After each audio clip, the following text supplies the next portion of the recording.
Hello students, welcome on CC science school. बच्चों, last class में अपन chapter number 3 discuss कर रहे थे, जिसके अंदर अपन अब नेक्स्ट टॉपिक स्टार्ट करने जा रहे हैं आपके, जो है किसी विद्युत द्विध्रुव के कारण किसी बिंदु P r दूरी व थीटा कोण पर विद्युत विभव। ठीक है, तो बच्चों सबसे इंपॉर्टेंट मैंने आपको एक बात कही थी, क्या अगेन बता दूं मैं आपको, यदि आपके विद्युत द्विध्रुव का कभी भी कोई क्वेश्चन आए तो 100% उसके अंदर आपको सबसे पहले P निकालना पड़ेगा, द्विध्रुव आघूर्ण P ज्ञात करना पड़ेगा। ठीक है, और वो जो पॉइंट है, वो जो बिंदु है, उसकी R तो दूरी है और थीटा कोण भी होना चाहिए, यानी इसमें थीटा कोण भी काम में आएगा। तो अब अपन इसको सॉल्व करते हैं। ठीक है, तो बच्चों हेडिंग लगा लीजिए और इसमें लिखिए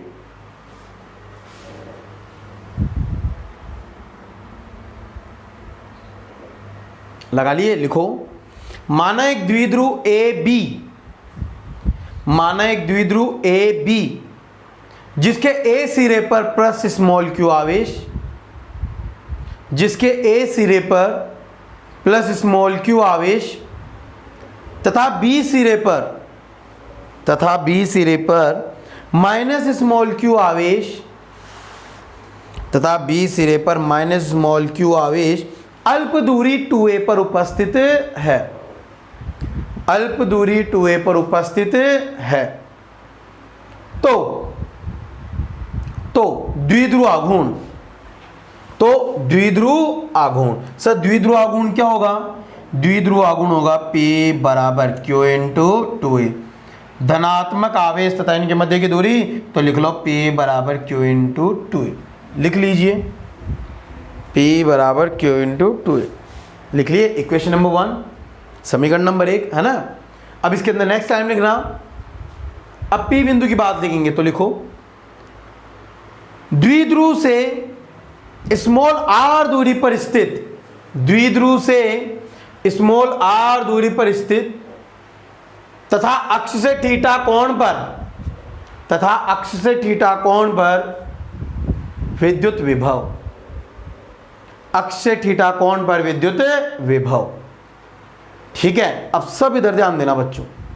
ठीक है, तो सर बताइए, तो बच्चों यहां पर अपन अब सॉल्व करते हैं। मैंने कहा क्या कि एक द्विध्रुव है, द्विध्रुव में क्या होता है सर? दो आवेश, एक तो प्लस का एक माइनस का। तो ये रहा, मान लो जैसे ये ए बिंदु है जिस पे प्लस स्मॉल क्यू आवेश, ठीक है, और इससे 2a दूरी पर बी बिंदु पर माइनस स्मॉल क्यू आवेश। ठीक है, इनके बीच की दूरी कितनी है? 2a। तो मैं बता देता हूं, इनके बीच की दूरी है 2a। हो गया। अब आपको क्या करना है, इससे r दूरी पर स्थित, तो इसके r दूरी पर स्थित P बिंदु पर, तो दूरी कितनी है? r। अक्षीय कोण कितना बन रहा है? थीटा। ये अक्षीय कोण कितना बन रहा है? थीटा। ठीक है, r दूरी पर स्थित P बिंदु पर थीटा कोण पर। हो गया। तो यहाँ पर अपन विद्युत विभव ज्ञात करेंगे। तो अभी मैंने बताया P बराबर क्या होता है सर? P बराबर आपने लिखा Q इंटू 2a, ये समीकरण नंबर 1। बोलो होगा कि नहीं होगा? होगा। अब सर बात यह है कि दूरी मध्य बिंदु से नहीं, प्लस के आवेश या माइनस के आवेश से होनी चाहिए। तो सर मान लो प्लस के आवेश से P बिंदु की दूरी कितनी है? R1, और माइनस आवेश की P बिंदु से दूरी कितनी है? R2। बोलो होगी कि नहीं होगी? R1 R2 हो गई। तो सर बताओ प्लस के आवेश से विभव कितना? तो देखना, प्लस स्मॉल क्यू आवेश के कारण विद्युत विभव, बताओ कितना होगा? तो बच्चों ध्यान देना, V प्लस क्यू बराबर के क्यू बटा दूरी कितनी है? R1, ये समीकरण नंबर 2। ठीक है, इसी प्रकार किसके कारण निकालो? माइनस क्यू, तो माइनस क्यू आवेश के कारण विभव, तो सर माइनस वाले आवेश के कारण कितना? V माइनस क्यू बराबर, आवेश माइनस का तो माइनस का के क्यू बटा दूरी R2, ये समीकरण नंबर 3। बोलो होगा कि नहीं होगा? होगा। तो ये आगे विभव, तो आपको बताया था कि बहु आवेशीकरण विभव कैसे निकालते हैं, सभी का योग कर लो। तो बच्चों P बिंदु पर विभव, एक तो प्लस का आवेश का विभव और एक माइनस का आवेश का विभव जोड़ लो। तो जोड़ेंगे तो आपको पता है कि प्लस का आवेश है KQR1, यानी प्लस के आवेश का विभव है KQR1 और ये KQR2। क्या KQ कॉमन ले लें, बचेगा क्या 1/R1, एलसीएम लेंगे तो R1 R2 माइनस R1। बोलो होगा कि नहीं होगा? हो गया। तो सर अब इसको हल करने के लिए आपको R1 और R2 का मान चाहिए, तो आप क्या बोलोगे, R1 व R2 R के पदों में, किसके पदों में निकालेंगे, R के पदों में। सर R के पदों में क्यों? क्योंकि दूरी मध्य बिंदु से होती है R, तो आपको R1 और R2 R के पदों में निकालना पड़ेगा। ठीक है, तो सबसे पहले अपन R1 लेते हैं, किसके लिए, R1 के लिए। तो सर बताओ R1 के लिए अपन क्या करें? तो बच्चों R1 के लिए अपन को क्या करना पड़ेगा, ध्यान देना, आपको R1 दूरी चाहिए, तो P बिंदु से आपके प्रकार के अंदर R1 का चाप लो और इधर एक सीधी रेखा खींच के काट दो, तो ये लंबवत होगा, सही ना। ऐसे कैसे, R2 दूरी चाहिए तो R2 दूरी के बराबर का चाप लेके इस रेखा पे इधर काट दो, तो ये बिंदु N हो गया। बोलो होगा कि नहीं होगा? तो ये कौन 90, ये कौन 90, ये कौन थीटा, तो ये कौन भी थीटा, अरे होगा ना। तो ये दूरी मान लो A, तो ये दूरी भी A। बोलो होगी कि नहीं होगी? होगी ना। तो अब आप क्या बोलोगे, R1 किसके बराबर है, PA, और PA किसके बराबर है, यहां तक चाप काटा तो PM, तो तुम क्या बोलोगे, R1 बराबर PA बराबर PM। परंतु आप जानते हो, क्या जानते हो, R बराबर, ये R दूरी बराबर किसके, OM plus MP, OM plus MP। बोलो होगा कि नहीं होगा? क्या अब MP का मान निकालें? तो ध्यान देना बच्चों, त्रिभुज AOM में, क्या त्रिभुज AOM दिख रहा है, AOM में cos थीटा बराबर, cos थीटा क्या होगा, आधार बटे कर्ण। आधार कितना है बच्चों, यहां पर अपने आधार है, आधार OM के बराबर और कर्ण है A, तो यहां से निकलेगा क्या, OM बराबर कितना हो गया, A cos थीटा। तो R दूरी किसके बराबर, देखना, OM बराबर A cos थीटा और R बराबर OM बराबर A cos थीटा और MP PM बराबर R1। बोलो होगा कि नहीं होगा? तो सर R1 बराबर क्या हो गया, R minus A cos theta. ये समीकरण नंबर 2। बोलो हुआ कि नहीं हुआ? हुआ ना। तो जिस प्रकार अपन ने R1 निकाला वैसे वैसे R2 निकालेंगे, तो इसी प्रकार अपन बोलेंगे नंबर 2, क्या, R2 के लिए। तो जरा R2 के लिए बताओ, R2 के बराबर का चाप इधर काटा, तो R2 किसके बराबर है, सर R2 बराबर है BP के, और BP बराबर है NP के, और NP बराबर है NO प्लस OP। अब इसी प्रकार अपन NO निकालेंगे, तो त्रिभुज BON में, तो BON cos थीटा वही आधार बटे कर्ण।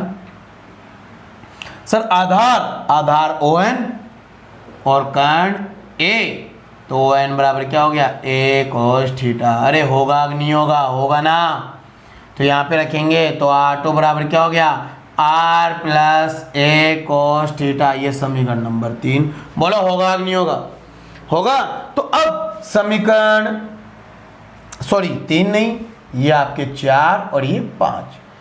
अब अपन समीकरण 4 व 5 को 3 में रखने पर, 3 में नहीं, ये समीकरण नंबर 4 है, ये आपके 5 है, बच्चों है ना। तो इस प्रकार अपन क्या बोलेंगे, समीकरण 5 व 6 को किस में रखेंगे, 4 में रखने पर, यानी समीकरण 5 व 6 को 4 में रखने पर, जैसे 4 में रखेंगे तो P बिंदु विभव कितना, देखना बच्चों, KQ, R2 कितना है, R plus A cos theta, R1 minus है तो माइनस का R और प्लस का A cos थीटा, बटावा इन दोनों को गुणा करेंगे, तो A minus B A plus B क्या बन गया, R square minus A square cos square theta. बोलो होगा कि नहीं होगा? आर से आर कट गया, एक कोष्ठा में एक कोष्ठा जोड़ेंगे तो कितना बन जाएगा? K q 2a cos theta upon R square minus A square cos square theta. बोलो होगा कि नहीं होगा? अब समीकरण 1 से मैंने कहा था जो भी डेरिवेशन आएगा उसमें p आएगा, तो q इंटू 2 p। तो बच्चों p बिंदु पर विद्युत विभव K P cos theta upon R square minus A square cos square theta. वही बात, यदि आर क्या हो greater than A cos theta, यानी बहुत तुलना में बहुत छोट, यानी आर बहुत बड़ा हो तो R square minus A square cos square theta near equal to R square. तो बच्चों द्विध्रुव के कारण विभव कितना होगा? द्विध्रुव कारण विभव K P cos theta upon R square. तो ये होता है किसी विद्युत द्विध्रुव कारण विद्युत विभव। अब स्पेशल केस विशेष स्थिति में नंबर 1 पहली क्या है? यदि थीटा बराबर कितना हो? 0 डिग्री हो। तो यदि थीटा कौन 0 डिग्री हो तो आपको सर 0 डिग्री कब होगा? देखना 0 डिग्री कब होगा? जब ये बिंदु इसी रेखा पर आ जाए, यानी अक्ष पे। तो अक्ष पे विभव बच्चों क्या होता है? अधिकतम कितना होगा? के पी कोस 0 1 होता है बटे आर स्क्वायर। इसी प्रकार आपके स्थिति नंबर 2 क्या बोलेंगे? यदि थीटा कितना हो 90 डिग्री, और यदि थीटा 90 डिग्री है तो ये कहलाता है आपके निरक्ष, और निरक्ष पर विभव न्यूनतम होता है। कितना होगा? के पी कोस 90 बटे आर स्क्वायर, यानी कि 0। यानी विद्युत द्विध्रुव के निरक्ष पर विभव कितना होगा? 0। तो इस प्रकार अपन विद्युत द्विध्रुव के कारण किसी बिंदु आर व थीटा पी बिंदु पर अपन विद्युत विभव ज्ञात कर सकते हैं। ठीक है बच्चों, तो उतार लीजिए। तो इस प्रकार अपन सबसे इंपॉर्टेंट डेरिवेशन में केवल R1 और R2 ही होता है। तो आप चाहो तो मैं डायरेक्ट फॉर्मूला बता सकता हूँ, आप चाहो तो यदि एग्जाम में ये मेथड भूल जाए इतना सोल्व करने का तो आप डायरेक्ट भी लिख सकते हैं। कैसे देखना, क्या चाहिए आपको? R1, क्या चाहिए? R2, किसके टर्म में? R, किसके टर्म में? R, और a cos थीटा तो दोनों में कॉमन है ही, a cos theta.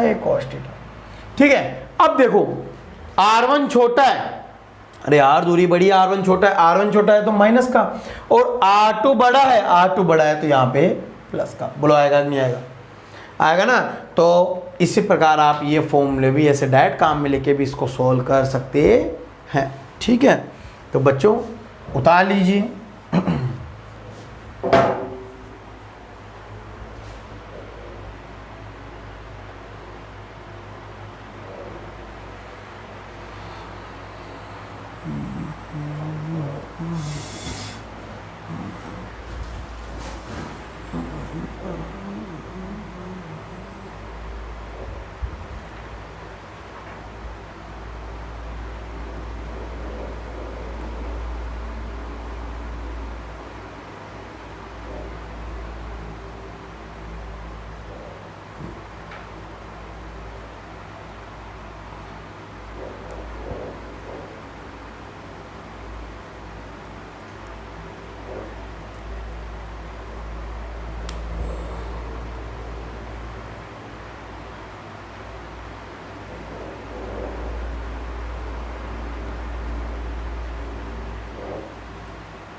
Hello student, उतार लिए होंगे ना। अब अपन नेक्स्ट टॉपिक पढ़ते हैं इसके अंदर, समविभव पृष्ठ।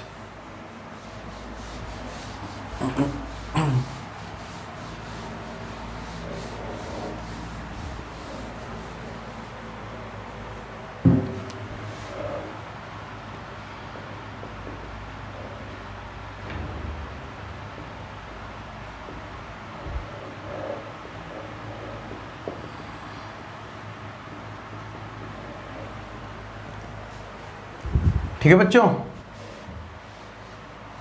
नेक्स्ट हेडिंग लगा लो, समविभव पृष्ठ।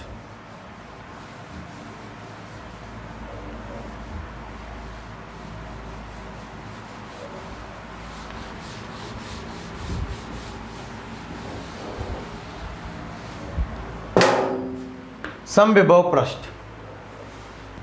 नाम से पता चल रहा है, समविभव पृष्ठ ऐसा पृष्ठ जिसके प्रत्येक बिंदु पर विभव क्या हो, समान। ठीक है, तो लिखिए समविभव पृष्ठ, हेडिंग लगा लो, इसमें लिखो ऐसा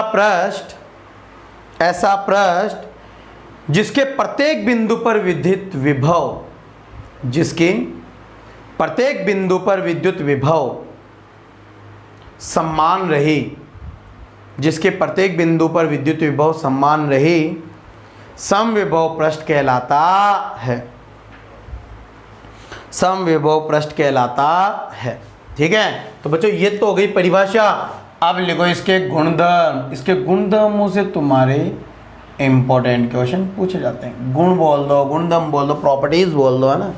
गुणधर्म लगा लीजिए, गुणधर्म।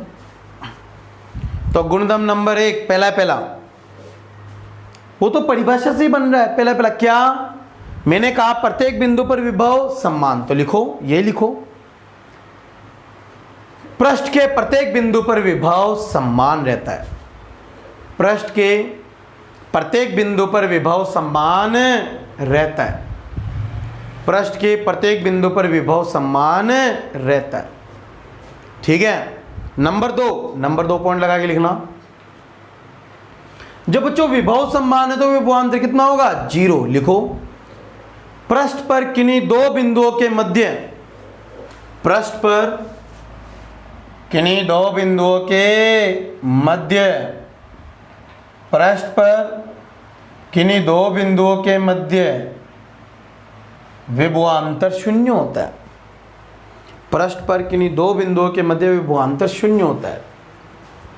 तो sir delta VB minus VA दोनों का विभव समान, तो 0 होगा कि नहीं होगा, उतार लीजिए। Number 2 point.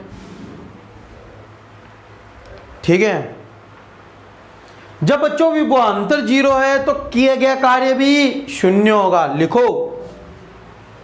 लिखो नंबर 3 पॉइंट, समविभव पृष्ठ पर किसी आवेश को, समविभव पृष्ठ पर किसी आवेश को एक बिंदु से दूसरे बिंदु तक ले जाने में किया गया कार्य,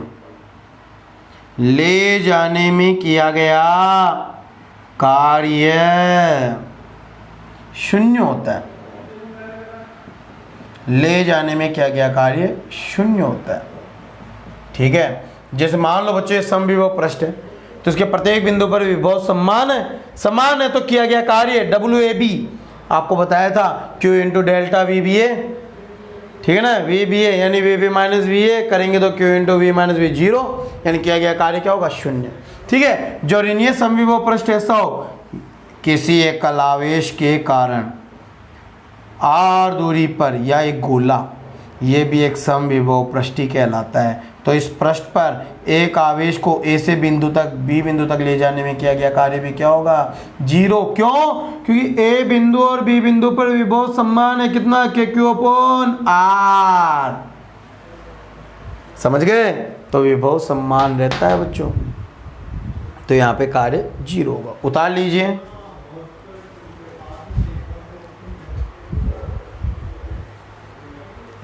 तो नंबर 3 पॉइंट कंप्लीट हो गए। तो ध्यान रखना, समविभव पृष्ठ पे किसी आवेश को एक बिंदु से दूसरे बिंदु तक ले जाने में किया गया कार्य सदैव शून्य होता है। नंबर 4 पॉइंट लगाओ। नंबर 4, किसी आवेशित चालक गोले का पृष्ठ, किसी आवेशित चालक गोले का पृष्ठ एक समविभव पृष्ठ की भांति व्यवहार करता है। किसी आवेशित चालक गोले का पृष्ठ एक समविभव पृष्ठ की भांति व्यवहार करता है। ठीक है, अगर कोई एक आवेशित चालक गोला है, जैसे मान लो ये, तो इस आवेशित चालक गोले का जो पृष्ठ है वो भी एक समविभव पृष्ठ ही है, गोलाकार। समझ गए? ध्यान रखना है ना। नंबर 5 पॉइंट लिखो। नंबर 5 पॉइंट है ना, नंबर 5 लिखना। विद्युत क्षेत्र सदैव समविभव पृष्ठ के तल के लंबवत, विद्युत क्षेत्र सदैव समविभव पृष्ठ के तल के लंबवत बाहर की ओर होता है। विद्युत क्षेत्र सदैव समविभव पृष्ठ के तल के लंबवत बाहर की ओर होता है। ठीक है, तो बच्चों अपन प्रूव करेंगे। मान लो ये चालक गोला है, तो इस चालक गोले पर मान लो विद्युत क्षेत्र कोई थीटा कोण बनाकर, मान लिया थीटा कोण बनाकर, तो इसके घटक करेंगे तो इधर क्या आएगा, ई कोस थीटा, और इधर वाला क्या आएगा, ए साइन थीटा होगा। तो सर यहाँ पे पृष्ठ पे आवेश है तो इसमें बल लगेगा, बल कितना लगेगा, पृष्ठ पर बल Q into E cos theta. तो ये इस बल के कारण ये आवेश गति करेगा, परंतु आप जानते हो समविभव पृष्ठ, किसी चालक गोले का ये पृष्ठ एक समविभव पृष्ठ है, तो समविभव पृष्ठ पे ले जाने में क्या गया, कार्य 0, और कार्य 0 कैसे, एफ पृष्ठ इंटू डी आर, एफ पृष्ठ Q E D R cos theta. अब बच्चों आवेश तो 0 हो नहीं सकता क्योंकि पृष्ठ पर आवेश है, ई विद्युत क्षेत्र 0 नहीं क्योंकि पृष्ठ पे विद्युत क्षेत्र होता है, डी आर विस्थापन 0 नहीं, तो बचा कौन, कोस थीटा 0। कोस थीटा 0 कब होता है, जब थीटा 90 डिग्री, यानी विद्युत क्षेत्र सदैव समविभव पृष्ठ के तल के लंबवत बाहर की ओर होता है। बोलो समझ में आया कि नहीं आया? तो इस प्रकार अपन इसको प्रूव कर सकते हैं। ठीक है, तो बच्चों ये हो गई आपकी स्थिति। इसी प्रकार नेक्स्ट गुण लिखवाएंगे, तो मैं ये उतार लीजिए। नेक्स्ट गुण आपके लास्ट गुण है ना, लास्ट।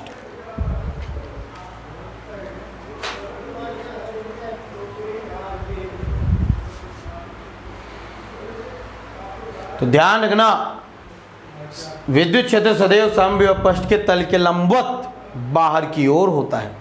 ठीक है, ऐसे लंबवत होगा। ठीक है, उतारिए। नेक्स्ट गुण लिखो। नेक्स्ट गुण लिखिए, सेकंड लास्ट है ना बच्चों, सॉरी सेकंड लास्ट लिखो। दो समविभव पृष्ठ कभी भी एक दूसरे को, दो समविभव पृष्ठ कभी भी एक दूसरे को कट नहीं करते हैं, कभी भी एक दूसरे को काटते नहीं हैं, एक दूसरे को प्रतिच्छेद नहीं करते हैं। क्योंकि कटान बिंदु पर दो अभिलंब खींचे जा सकते हैं। अभिलंब लंबवत होता है ना, दो अभिलंब खींचे जा सकते हैं, दो अभिलंब खींचे जा सकते हैं जो एक ही बिंदु पर दो विद्युत क्षेत्र, जो एक ही बिंदु पर दो विद्युत क्षेत्र प्रदर्शित करते हैं, जो एक ही बिंदु पर दो विद्युत क्षेत्र प्रदर्शित करते हैं, ऐसा संभव नहीं है, ऐसा हो ही नहीं सकता। एक ही बिंदु पर दो विद्युत क्षेत्र, इम्पॉसिबल। ठीक है, जैसे दो विद्युत बल एक दूसरे को नहीं काटती है ना, वैसे कि वैसे ये गुण आता है बच्चों, है ना, समझ गए। नेक्स्ट लास्ट गुण लिखो। विभिन्न आवेशों के कारण समविभव पृष्ठ, विभिन्न आवेशों के कारण समविभव पृष्ठ। अब अपन अलग अलग आवेश के कारण समविभव पृष्ठ कैसा होता है इसके बारे में पढ़ेंगे। विभिन्न आवेशों के कारण समविभव पृष्ठ। लिखो नंबर 1, बिंदुवत आवेश के कारण, बिंदुवत आवेश के कारण। बच्चों आवेश कैसा है? बिंदुवत। ये लो, अगर ये बिंदुवत आवेश है तो ये अपने चारों ओर ऐसे विद्युत क्षेत्र उत्पन्न करेगा। तो सर एकल आवेश के कारण विभव का फॉर्मूला क्या होता है? KQ/R। तो R दूरी को यदि नियत कर दें, R दूरी नियत करने का मतलब, R दूरी नियत करने का मतलब है गोला। ठीक है, तो बिंदुवत आवेश के कारण समविभव पृष्ठ कैसे होते हैं? गोलाकार, गोलाकार समविभव पृष्ठ जो सकेंद्री होते हैं ना, समझ गए? तो एकल आवेश के कारण गोलाकार उतार लीजिए। और दूसरा है समरूप विद्युत क्षेत्र, समरूप विद्युत क्षेत्र के लिए समविभव। समरूप विद्युत क्षेत्र कैसे प्रदर्शित करते हैं? समानांतर विद्युत बल रेखाओं के द्वारा, समानांतर विद्युत बल रेखाओं के द्वारा। तो इसके लंबवत, तो बच्चों समरूप विद्युत क्षेत्र में समविभव पृष्ठ समतल आकृति के होते हैं, समतल होते हैं, समतल, यानी कि समतल समविभव पृष्ठ होते हैं। ठीक है, तो बच्चों समरूप विद्युत क्षेत्र के अंदर आपके समविभव पृष्ठ एक दूसरे के समतल होते हैं, है ना, समानांतर समतल, और ये गोलाकार। ध्यान रखना। और ये आपके समविभव पृष्ठ का टॉपिक कंप्लीट। ठीक है, उतार लीजिए।